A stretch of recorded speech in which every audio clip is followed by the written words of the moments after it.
This is arguably the best beauty find, which is the DIY kind of travel face palette that I made a few months ago, and I feel like a lot of you guys have been really enjoying it, and a couple of you have asked me to put together kind of a get ready with me, even though I'm not traveling right now, just to show you the beauty and the power of this. This is after just a little bit of traveling.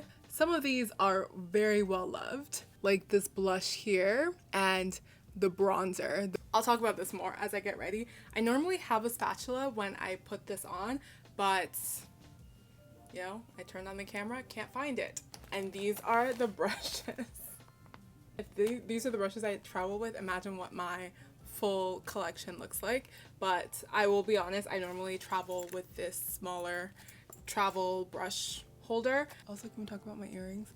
Happy fall. I'm gonna use these two for foundation and concealer. I take literally just a little bit and I go from there, because I realized that when you apply directly from the product, like the tube or whatever, you actually don't use that much makeup, but when you scoop it out yourself, all of a sudden you feel like you've applied 3 times the amount of makeup that you normally would.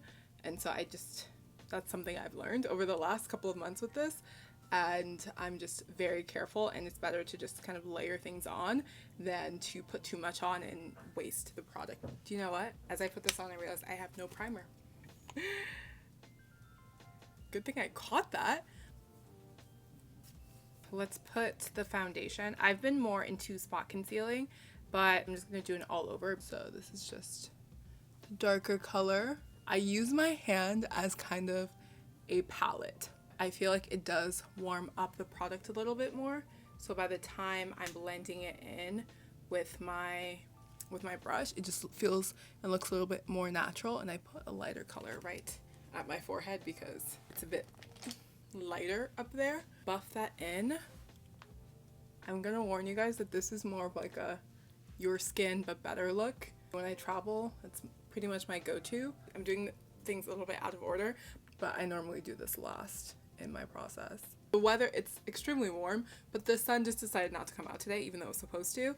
So I'm like, oh, do I do a bronze? Maybe I want to look like I was just on vacation. So I'm just gonna go in. Why not show you the best hitters?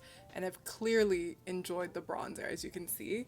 And this is the Makeup by Mario bronzer. I think it works best in the compact because it feels, you guys can't see this, but it's a little chunky when I apply it. I really have to kind of like warm it up to smooth it out a little bit. So I end up using a bit more product.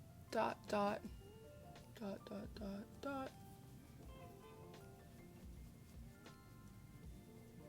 It's a very sheer bronzer, so a lot of times I will set it with a powder bronzer once I'm done with everything. But one thing I will say is this palette makes me feel like what's old is new and what's new is old.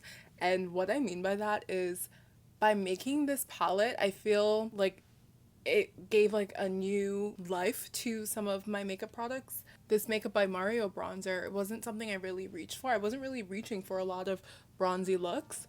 I was more so a contour girl for a while, but I think this gave me the ability to kind of experiment with bronzer and contour, because I did have space for both here. Normally I would just travel with one or the other, and contour normally won that battle. And every time I pull this out, because sometimes I'll have this in my carry-on so I can do a little bit of something before I land, and it's just so fun to kind of pull this out. Every single product in here feels new, even though it's not. I think it's just like the excitement of having it in a new format. For blush, Berry, I'm not ready for her yet. It's fall, but it's not fall in my opinion. We're just gonna stick to the bronzy look, and this is from Phytosurgence, and I definitely already took too much. This blush is probably one of the most underrated blushes on the market, and I think it's because it's a Canadian brand. I mean, but look at that. That's gorgeous. That's a gorgeous blush. Yeah. Sorry. This is just a Westman Atelier like glassy skin highlighter, and I would use this as a highlighter, but then I would also use it for my eyes on the days that I didn't really want to put any eyeshadow on. I'm going to put a little eyeshadow on, so I'm not going to do that today, but just know that in this type of palette, you could put a dedicated cream eyeshadow here if that's like your go-to. And it's just so natural. And that's pretty much where my use of this ends. For lips, I will use this red as the blush, but also for like a very light wash of lip color. And I'll also use this berry color sometimes for lipstick if I don't have anything, or not even lipstick, like a lip tint or tinted balm look. And you can apply a gloss over if you have that handy. So you could do a full face with this, and that's why I'm just like obsessed. Make one of these for yourself. I'm gonna do an eye look, and this is the bronzer that if I want more of a bronzy look, I'll put this bronzer from Victoria Beckham to kind of set the current bronzer I have, or just like make it look a little boom. But I'll also use this as a eyeshadow. Nothing crazy, it's just to add slight dimension to this. See the difference? It's slight. You'll miss it if you're not paying attention. I'm using the lighter color here, but you can use a darker color too. I'll go in with like something with a slight glitter. It's just a little bit of shimmer. Just enough to be dangerous. Pour one out for Ami Collet. I'm gutted that the brand is no longer around. This has been my go-to mascara. I mean, since it came out actually. And the last step is our lip color. So I'm just gonna line those lips a little bit and feather it out. Because this is like a lighter makeup look, I don't want the lips to look too done. Going in with this Romand, I think this is their Blur Fudge tint in the shade Rosenthal. It's like a warmer rosy color. Just gonna do a light wash of this. I could go a little bit more on this. I think this is everything, yeah. Oh, let me put some highlight under my brow bone. I always forget. All right, can you tell I'm really trying to show off these earrings?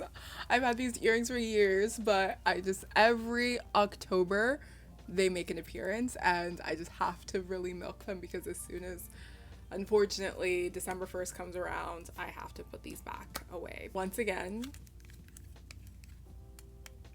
get one of these. Make one of these, I mean. But I hope this helped. I honestly think this has really transformed how I travel with makeup. I used to have to take like multiple makeup bags, and those makeup bags felt like I was carrying enough to do 10 people's makeup for one trip. But now I basically, everything I need fits in here. I mean, this, but plus other things. This is not full, but because I always like my options. But I really have enjoyed this, and it's made packing for my trips a lot easier, because I'm not thinking with every trip, oh, make sure you pack your foundation, make sure you pack your concealer and your blush and da-da-da-da-da. It's like, this does the guesswork for me, and this has been my go-to for like the last couple of months when I've been traveling. But the funny thing is, like I said, now we're in fall, and some of these colors no longer work, like these bright colors. So I am actually going to do an updated version for fall. We're gonna replace some of these colors, we're gonna bring some new things in, but we're also gonna bring in dedicated lipsticks. I hope that helped if you're considering putting together your own DIY palette to see what you can do with it. Thank you guys for watching. See you in the next video. Bye.